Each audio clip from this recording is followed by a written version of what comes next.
ఆంధ్రప్రదేశ్ రాజకీయాలు మళ్ళీ ఇంకొకసారి వేడిగా మారాయని చెప్పుకోవాలి. ప్రస్తుతం అవినాష్ రెడ్డి డిఎస్పీని కలిసిన నేపథ్యంలో ఒక ఉద్రిక్త వాతావరణం నెలకొంది. ఎటువంటి డెవలప్మెంట్స్ ఉన్నాయి అండ్ ఏం జరగబోతోంది నెక్స్ట్? వరుసగా పులివెందుల జెడ్పీటీసీ కడప జిల్లాలో 2 జెడ్పీటీసీల్లో జరుగుతున్న ఎన్నిక, ఒకటి పులివెందుల, రెండవది ఒంటిమిట్ట.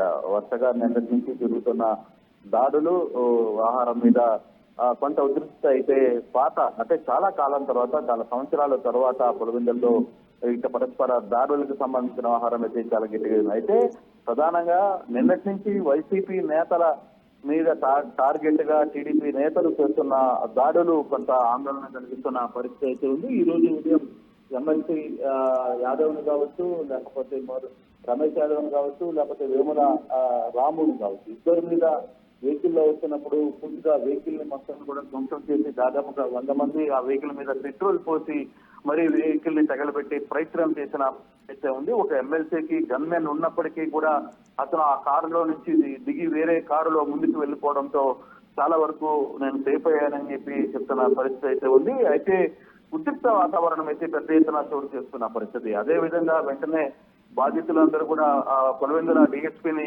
కలవడానికి వచ్చారు. డిఎస్పీ దగ్గర మొత్తం వైకాపా క్యాడర్ మొత్తం కూడా పార్టీ ర్యాలీతో డిఎస్పీకి వచ్చినప్పుడు కూడా డిఎస్పీ దగ్గర కూడా పెద్ద ఎత్తున డిఎస్పీతో వాగ్వేదం జరిగింది.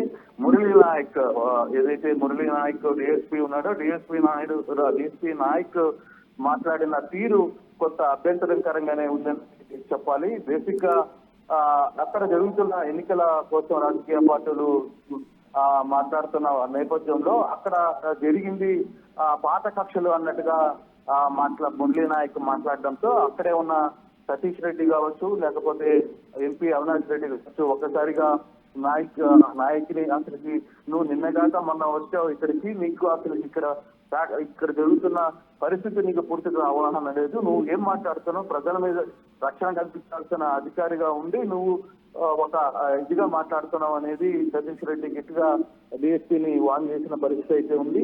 అయితే ఇప్పటికే కర్నూలు ఐజీ ప్రవీణ్ కూడా ఇక్కడికి చేరుకున్నారు. ప్రస్తుతం కొంత ఉద్రిక్త వాతావరణం అయితే కనబడుతుంది పులివెందుల అండ్ ఈ 2 జెడ్పీటీసీ ఎన్నికల నేపథ్యంలో కొంత టెన్షన్ అయితే కనబడుతుంది సచిన్. అంటే బేసిక్ గా చాలా రోజుల తర్వాత, అంటే సాధారణ ఎన్నికల్లో కూడా అక్కడెక్కడ గొడవలు జరగలేదు. అంతకుముందు ఎన్నికల్లో కూడా ఈవెన్ 2014, 2019లో కూడా పులివెందుల్లో ఇటువంటి దాడులు, ప్రతి దాడులు ఎక్కడ జరిగిన పరిస్థితి అయితే లేదు. కొంత ఉద్రిక్తత అయితే చోటు చేసుకుంది. కానీ కేవలం ఒక 10,000 ఓట్లు ఉన్న ఒక పులివెందుల జెడ్పీటీసీ కోసం, అలాగే 20,000 ఓట్లు ఉన్న ఒంటిమిట్ట జెడ్పీటీసీ కోసం ఇంత పెద్ద ఎత్తున దాడులు నిర్వహిస్తుంది అనేది బేసిక్ గా వైకాపా నేతలు చెప్తున్నారు.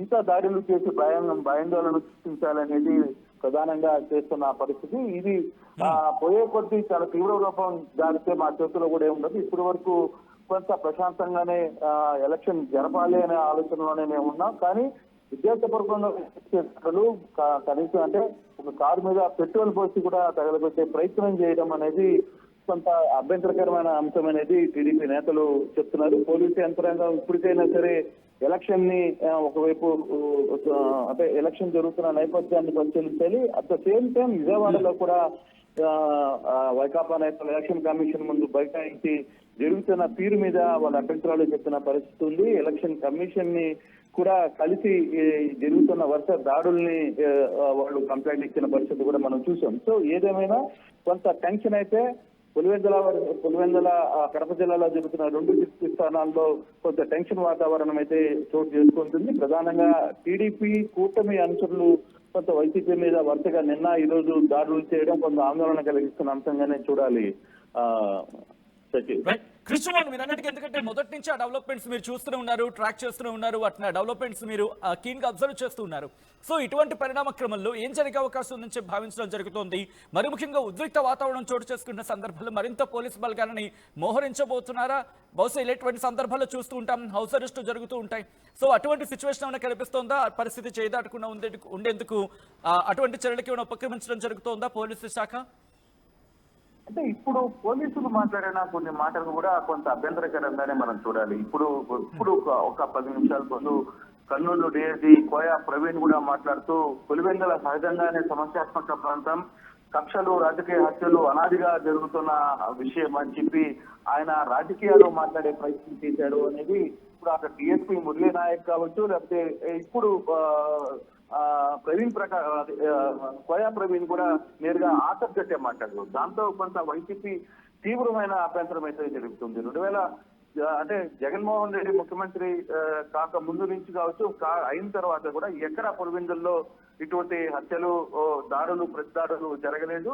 ఈ మధ్య కాలంలోనే చివరికి జెండాలు కట్టేటప్పుడు కూడా టీడీపీ నేతలు, వైసీపీ మీద దాడులు నిర్వహిస్తున్నాయి, అరెస్టులు చేస్తున్నారు, పులివెందులు భయభ్రాంతులకు గురి చేస్తున్నారు. ప్రధానంగా తమ పట్టుని సాధించాలి పులివెందుల మీద అనే ఒక ప్రయత్నం చేస్తున్నారు. దాన్ని అడ్డంగా పోలీసుల్ని పెట్టుకుని వ్యవహారం నడుపుతున్నారు అనేది వైకాపా చెప్తుంది. కానీ టీడీపీ ఏం చెప్తుంది, మీ దగ్గర ఒక ఛానల్, ఒక పత్రిక ఉంది కాబట్టి దాంట్లో మీరు ఇష్టారాజ్యంగా చూపించే ప్రయత్నం చేస్తున్నారు తప్పితే మీరు కూడా మా మీద దాడులు చేస్తున్న సందర్భాలు ఉన్నాయి అనేది టీడీపీ కూడా మాట్లాడుతుంది. కానీ ఇదే సంఘటన అంటే ఈ ఎలక్షన్ 12వ తారీఖున జరగబోతుంది. ఇది చాలా చిన్న ఎలక్షన్ సచిన్. వాస్తవంగా మనం చూసుకుంటే 10,200 ఓట్లు ఒక పులివెందుల జెడ్పీటీసీలో ఉంటే లో 22,000 పోతాయి. 20,000 నుంచి 22,000 మధ్యలో ఉండొచ్చు. ఇంకా చిన్న ప్రయత్నం చేస్తాను. ఇన్ఫాక్ట్ ఇందాక ఎంపీ అవినాష్ రెడ్డి మాట్లాడుతున్న సందర్భం కూడా అదే అంటున్నారు. ఈ చిన్న ఎలక్షన్స్ ని హ్యాండిల్ చేయలేకపోతే, ఫ్రీ అండ్ ఫేర్ గా నిర్వహించలేకపోతే ఎలా అనే ఒక క్వశ్చన్ ఆయన తెర మీద తీసుకురావడం జరుగుతుంది. దీనికి కౌంటర్ గా టీడీపీ రియాక్ట్ అయ్యే అవకాశం ఉందా? అంటే ఒక ఐజీ స్థాయిలో ఉన్న అధికారే కర్నూలు రేంజ్ ఐజీ అధికారి అంటే కోయా ప్రవీణ్ అక్కడికి చేరుకున్నారు. అప్పుడు ఓకే, ఒక డిఎస్పీ మురళీ నాయక్ మాట్లాడాడు అనుకుంటే ఓకే అనుకోవచ్చు. మురళీ నాయక్ ఒక ఇన్సిడెంట్ మాట్లాడాడు, ఓకే, ఆయన ఏదో పొరపాటున మాట్లాడాడంటే అనుకోవచ్చు. ఒక ఐజీ ర్యాంక్ లో ఉన్న అధికారి కూడా మాట్లాడటం కొంత అభ్యంతరకరంగానే వైకాపా నేతలు చూస్తున్నారు. అంటే ఈ చిన్న 2 ఎలక్షన్స్ ని నడిపించడానికి ఇంత గందరగోళం జరుగుతుంటే కనీసం పట్టించుకునే ప్రయత్నం చేయలేకపోవడం, లేదు అక్కడ ఆపాలనే ఒక ప్రయత్నం చేయలేకపోవడం కొంత అభ్యంతరకరమైన అంశంగానే చూడాలి. అయితే కోయా ప్రవీణ్ కొంత లేదు పోలీసులు అక్కడ మాట్లాడుతున్న వ్యవహారంలో కూడా కావచ్చు, లేదు ఇక్కడ ఇటీవల కార్యకర్తలని బెదిరించడం కావచ్చు, లేకపోతే వరుసగా జరుగుతున్న ఇష్యూలు కావచ్చు, పోలీసులు సూచనల మేరకే ఉల్లంఘన జరిగాయనే ఘటనకి మేము బాధ్యత వహించలేమనేది ఆయన క్లియర్ గా చెప్పేస్తున్నారు. పోలీసుల సూచనలను ఉల్లంఘిస్తే జరిగే ఘర్షణలకు మేము బాధ్యత వహించలేమని చెప్పి ఒక ఐజీ స్థాయి అధికారి చెప్పడం నిజంగానే కొంత పోలీసు నిజం. డెఫినెట్ గా ఇటువంటి సందర్భాల్లో ఒక రేంజ్ ఐజీ ఉన్న వ్యక్తి ప్రెస్ మీట్ పెట్టి మేమేం చేయలేమని చెప్పి మాట్లాడటం అనేది ఒక కడప జిల్లాలో అంటే ఇప్పుడున్న ఫ్యాక్షన్ లేదు, గతంలో ఉన్న ఫ్యాక్షన్ టైంలోనే అక్కడ జిల్లాలో ఉన్న ఎస్పీ స్థాయి అధికారులు అద్భుతంగా పనిచేసి ఎలక్షన్స్ నడిపిన పరిస్థితిని మనం చూసాం. చరిత్ర అదంతా చరిత్ర చెప్తోంది. కానీ ఇక్కడ మరి కోయా ప్రవీణ్ చేసిన వ్యాఖ్యలు కావచ్చు, అంటే ఇందాక సతీష్ రెడ్డితో మురళీ నాయక్ డిఎస్పీ వాదించడం ఒక ఎత్తు అయితే అది ఓకే, అతను తెలియకపోవచ్చు, మాట్లాడాడు అనే ఒక అంచనా వేయచ్చు. కానీ ఇక్కడ ఒక ఐజీ స్థాయి అధికారి కూడా సమస్యను సమస్యగా చూడాలి. కానీ ఇక్కడ కొంత ఆయన మాట్లాడిన పరిస్థితి మీద మాత్రం కొంత చర్చ అయితే జరుగుతోంది. బట్ చూడాలి. అయితే రాబోయే రేపు ఎల్లుండి అంటే 12 ఎలక్షన్ ఉంది, 14 కౌంటింగ్ ఉంది. సో ఈ 12వ తారీఖు లోపల మరిన్ని దాడులు జరుగుతాయి అనే ఒక అంచనా అయితే కొంత వస్తుంది, కొంత సమాచారం అయితే ఉంటుంది. బట్ దాన్ని పోలీసులు ఎంతవరకు కంట్రోల్ చేయాలి అంటే చిన్న ఎలక్షన్ గానే చూడాలి. దాడులు ఎవరు చేసినా అది కూడా తీసుకోవాలి ఖచ్చితంగా, దాంట్లో ఏమి ఆలోచన లేదు. కాకపోతే ఎలక్షన్ జరిగే తీరు ఒకటి ఉంటుంది, ప్రతిదానికి ఒక ప్రచారం ఉంటుంది, లేదు వాళ్ళ గ్రామాల్లోకి వెళ్లే ఎలక్షన్ కమిషన్ ఆదేశాలని వచ్చిన పరిస్థితి ఉంటుంది. అటువంటి పరిస్థితులు ఉన్నప్పటికీ కూడా వీళ్ళు వ్యవహరిస్తున్న తీరు మీద కొంత వైకాపా నేతలు మాత్రం కొంత అంటే కొంత వ్యతిరేకత వ్యవహరిస్తున్నారు. మరోవైపు టీడీపీ నేతలు కూడా ఇందాక బీటెక్ రవి కూడా చాలా క్లియర్ గా మాట్లాడారు. కేవలం వాళ్ళ దగ్గర కొన్ని పేపర్లు, కొన్ని అంటే బేసిక్ గా సాక్షి పేపరు, సాక్షి టీవీ ఉంది అని చెప్పి వాళ్ళు ఒక వన్ సైడ్ చూపించే ప్రయత్నం జరుగుతున్నారు. మా కార్యకర్త మీద కూడా దెబ్బలు తగిలాయి అని చెప్పి మాట్లాడుతున్నప్పుడు సంఘటన చూసినా గానీ, ఆ పరిస్థితి చూసినా కూడా ఒక్కసారిగా ఎమ్మెల్సీల మీద లేదు అప్పుడున్న స్థానిక నేతల మీద దాడులు చేయడం కాదు, పెట్రోల్ కూడా పోసి కారుని అంటించే ప్రయత్నం కొంత జరగడం, ఇవన్నీ కూడా కొంత అంటే ఈ వారం రోజుల్లో ఏం జరగబోతుంది, పులివెందుల్లో కొంత లక్షణ వాతావరణం పెరిగే పరిస్థితి కనబడుతుంది. మరోవైపు అంటే ప్రజలు ఓట్లు వచ్చి వేయడానికి జంపుతారా అనే ఒక ఆలోచన కూడా కలిగే ప్రమాదం అయితే ఉంది. మరి ఎలక్షన్ కమిషన్ ఈ రోజు వైకాపా నేతలు విజయవాడలో కూడా ఎలక్షన్ కమిషన్ కలిశారు కాబట్టి ఏ విధంగా వాళ్ళు దాన్ని చూస్తారో అనేది చూడాల్సిన పరిస్థితి అయితే కనబడుతుంది సజ్జన్. ఒక్కసారి లైన్ లో ఉండండి. ఈ అంశానికి సంబంధించి డిహెచ్ఈ కోయ ప్రవీణ్ రియాక్ట్ అయ్యారు. ఆయన ఏమంటున్నారు ఇప్పుడు చూద్దాం. పోలీస్ యంత్రాంగమే కాకుండా జిల్లాలో ఇతర ప్రాంతాల నుంచి, అలాగే ఇది మన స్టేట్ నుంచి ఏపీఎస్పీ నుంచి కూడా ఒక అదనంగా మనకు ప్లటూన్ ఇచ్చారు. దీనిలో భాగంగానే మనం ఒక బందోబస్తు ఏర్పాటు చేయడం జరిగింది. ఈ బందోబస్తులో ప్రతిపక్ష పార్టీ అధికార పార్టీ కొమ్ము కాస్తుందంటారు. వీళ్ళుంటే వీళ్ళు ఇప్పుడు చేస్తున్నారు, నిన్నటిదాకా వాళ్ళు చేశారు. ఇది అంతమంది 19లో మళ్ళీ వీళ్ళే చేశారు, వాళ్ళు ఉన్నప్పుడు 24లో వీళ్ళు చేశారు. ఇది ఎప్పుడూ జరిగే తంతే. అంటే వాళ్ళు ఆరోపిస్తున్నారు సార్, నిన్న జరిగిన గొడవలు ఎటువంటి చర్యలు తీసుకోలేదు, తీసుకోలేదని ఆరోపిస్తున్నారు సార్. ఏమంటే ఇప్పుడు అదుపులో తీసుకోవటం అంటే అండి, ఇప్పుడు 307 కేసు పెట్టాడు. ఆ విధమైన దెబ్బల్లో ఇప్పుడు వచ్చి వూండ్ సర్టిఫికేట్ ఆ ప్రైవేట్ హాస్పిటల్ యాజమాన్యం ఇంకా మనకి ఇవ్వలేదు. వూండ్ సర్టిఫికేట్ ఇవ్వకుండా వాళ్ళని ఎలా అరెస్ట్ చేస్తాం? జడ్జి గారు తీసుకెళ్తే మా మొహాన్ని ఇసురు కొడతారు పేపర్. మన వాళ్ళు ఉండబట్టే వచ్చి అక్కడికి వచ్చి విడదీసి ఎవరిని తీసి హాస్పిటల్ తరలించడం చేయబట్టే కదా ఎటువంటి ఆస్తి నష్టం, ప్రాణ నష్టం, ఆస్తి నష్టం లిమిటెడ్గా జరిగింది, ప్రాణ నష్టం జరగకుండా బయటపడ్డారు.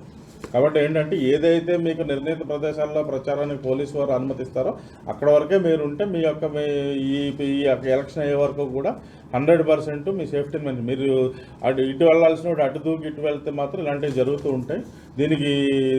దీనికి ఈ ప్రాంతానికి ఉన్న గత నేపథ్యం, గత చరిత్ర దానికి కారణం. దానికి మేము కాదు, మీరు కాదు బాధ్యతలు. అది బాధ్యతాయుతంగా కూడా ఇరు పార్టీల వారు వ్యవహరించాల్సి ఉంది. ఇస్తున్నాం అంటే సార్ నేను అనేది ఏంటంటే బ్యాంక్స్ మినహాయించి కతిమావన్నీ కూడా మనం సరెండర్ చేయించుకోవడం జరిగింది ఎలక్షన్ నిమిత్తం. అదే మాదిరిగా సబ్ డివిజన్లో కూడా అన్నీ చేస్తా ఉన్నాయి. ఇంకా సింహాద్రిపురంలో కొన్ని చేయాల్సి ఉంది, అవి కూడా 1-2 రోజుల్లో పూర్తయిపోతాయి. అదే మాదిరిగా రౌడీ షీటర్స్ ఎవరైతే ఉన్నారో అందరినీ కూడా మనం బైండ్ ఓవర్ చేస్తుంది. అంతేకాకుండా రాజకీయ పరంగా ట్రబుల్ మోంగర్స్ అని ఉంటారు. అంటే ఎస్పెషల్లీ ఎలక్షన్ సమయాల్లో అనవసరమైన అత్యుత్సాహంతో చిన్న కిరికిరులు చేసి శాంతి భద్రతలకు విఘాతం కలిగించే ఆ టైప్ వ్యక్తులు ఉంటారు, వాళ్ళని ట్రబుల్ మోంగర్స్ అంటారు. వాళ్ళని కూడా రైట్. అది కర్నూలు నుంచి డిఐజీ కోయ ప్రవీణ్ చెబుతోంది. ఆయన చెబుతోంది ఒకటి, గతంలో వాళ్ళు చేశారు ఇప్పుడు వీళ్ళు చేశారనే ఒక అంశం తెర మీదకి తీసుకొచ్చారు ఆయన. ఈ నేపథ్యంలో ఎటువంటి చర్చకు దారితీసే అవకాశం కనిపిస్తోంది. మరీ ముఖ్యంగా రెండు పార్టీలు కూడా సంయమనం పాటిస్తేనే ఎలక్షన్స్ సాదాగా అంటే సామాన్యంగా నార్మల్గా ఎటువంటి ఉద్రిక్త వాతావరణం లేకుండా జరిగే అవకాశం ఉంటుంది అని అర్థం వచ్చిన ఆయన చేసిన స్టేట్మెంట్స్ ఎటువంటి పరిణామాలు చోటు చేసుకునే అవకాశం ఉంది. ఇప్పుడు పోలీసులు ఎటువంటి వ్యూహంతో ముందుకు వెళ్లే అవకాశం కనిపిస్తుంది తెలుసుకునే ప్రయత్నించేద్దాం. మా AP input editor Krishnamohan updates అందించేందుకు లైవ్ లో కంటిన్యూ అవుతున్నారు. కృష్ణమోహన్ దగ్గరికి వెళ్లే ప్రయత్నం చేస్తున్నారు. కృష్ణమోహన్, ఇన్ఫాక్ట్ మీరు అన్నట్టుగా డిఐజీ కోయ ప్రవీణ్ ఆ రియాక్షన్ ని చూడడం జరిగింది. మనం ఆయన ఒకటే చెప్తున్నారు రెండు పార్టీలకు సంబంధించి అంటూ కూడా. సో ఇప్పుడు పోలీసులు పూర్తిగా ఆ పరిస్థితిని అదుపులోకి తీసుకొచ్చే ప్రయత్నం జరుగుతుందా, లేకపోతే పోలీసుల చేయి దాటిపోయిందా? దీనికి సంబంధించి ఉన్నతాధికారులు ఏమంటున్నారు? ఇప్పుడు మనం మాట్లాడిన వ్యక్తి కర్నూలు ఐజీ కోయా ప్రవీణ్. ఐజీ కర్నూలు అంటే రాయలసీమ ఐజీగా కోయా ప్రవీణ్ ఉన్నారు. ఆయన ఈ సంఘటన జరిగిన తర్వాత నేరుగా పులివెందులకు చేరుకుని ఆ పులివెందుల్లో ఆయన ప్రెస్ మీట్ పెట్టే ప్రయత్నం చేశారు.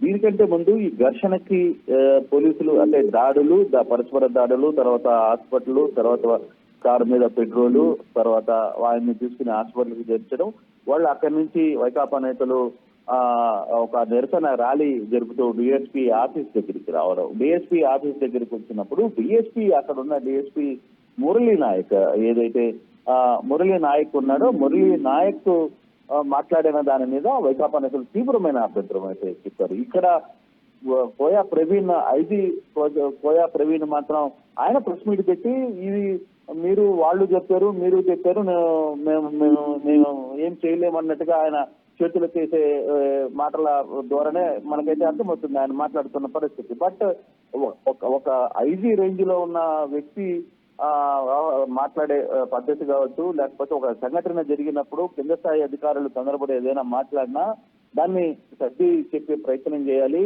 దాన్ని లేదు యాక్షన్ ఇరువైపులా ఉంటుంది, ఎవరు చేసినా అడ్డుకునే ప్రయత్నం చేస్తాం, ఎక్కడ రాజీ పడం, మీరు ప్రశాంతంగా మీ ఎలక్షన్ చేయండి, వాళ్ళు ప్రశాంతంగా వాళ్ళ ఎలక్షన్ చేస్తాం, ఇక మీద దాడులు జరిగితే కేసులు కడతాం, ఎవరైతే దాడికి పాల్పడ్డారో వాళ్ళందరి మీద కేసులు కడతాం అని చెప్పాల్సిన పరిస్థితి అక్కడ ఉన్న ఒక పోలీసు ఉన్నతాధికారి, అతను ఏమి సిఐ కాదు లేకపోతే డిఎస్పీ కాదు, ఒక ఐజీ స్థాయిలో ఉన్న వ్యక్తి మాట్లాడేటప్పుడు మీడియాతో కొంత మాట్లాడాలి. అదే డిఎస్పీ ముందు జరిగిన సంఘటన, అంటే దీనికంటే ముందు డిఎస్పీ ఒక ప్రెస్ మీట్ పెట్టారు.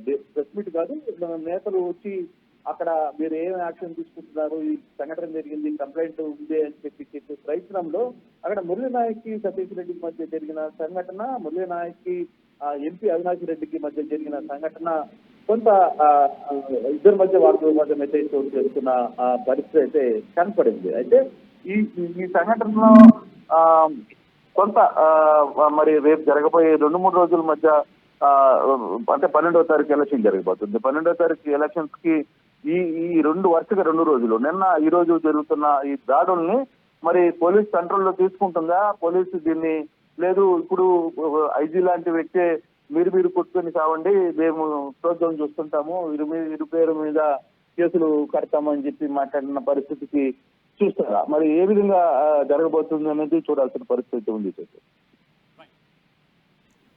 Right Krishnamohan, thanks for the update. మొత్తంగా అయితే మాత్రం ఇక్కడ అంటే పులివెందులలో జరుగుతున్న ఆ వాతావరణం మీరు చూడొచ్చు, హై టెన్షన్ వాతావరణం నెలకొంది.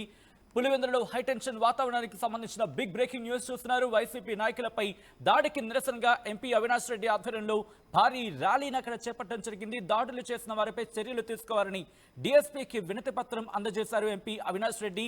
ఈ నేపథ్యంలో ఇదే క్రమంలో